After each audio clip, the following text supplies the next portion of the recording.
Sir এই যে start আপের কথা আপনি বললেন, আমাদের কলকাতায় কি সেই ইনফ্রাস্ট্রাকচারটা আছে যে কোনো ছেলে মেয়ে স্টার্ট আপ শুরু করে সেখানে সাকসেস পেতে পারে? একেবারে খুব ভালো সেই ইনফ্রাস্ট্রাকচার আছে, কিছু ইনফ্রাস্ট্রাকচার লাগে না। মানুষের যেটা প্রয়োজন, নতুনভাবে নতুন দৃষ্টিভঙ্গিতে একটা বিজনেস শুরু করা, একটা নতুন আঙ্গিকে একটা করা, নতুন টেকনোলজিকে ব্যবহার করা, এটাই হচ্ছে স্টার্ট আপ। এবং বহু স্টার্ট আপ খুব ভালো করছে। এই তো আমাদের ওয়াও মোমো, এই যেটা আমরা খাই হলুদ রঙের, কিছুদিন আগে আগুন টাগুন লেগে একটু মুশকিল হলো, কিন্তু এটাও তো basically started as a start up, এবং এই কলকাতার স্টার্ট আপ।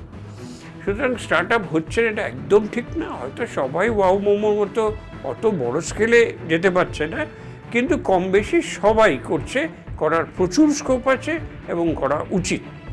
তাও স্যার কলকাতা মনে হয় পিছিয়ে আছে। ওই সেই আবার এক কথা, ব্যাঙ্গালোর, পুনে, হায়দ্রাবাদ এগুলোর থেকে আমরা কেন পিছিয়ে আছি? আমাদের কি এমন করতে হবে যে আমরাও ওই জায়গাটাতে পৌঁছতে পারবো?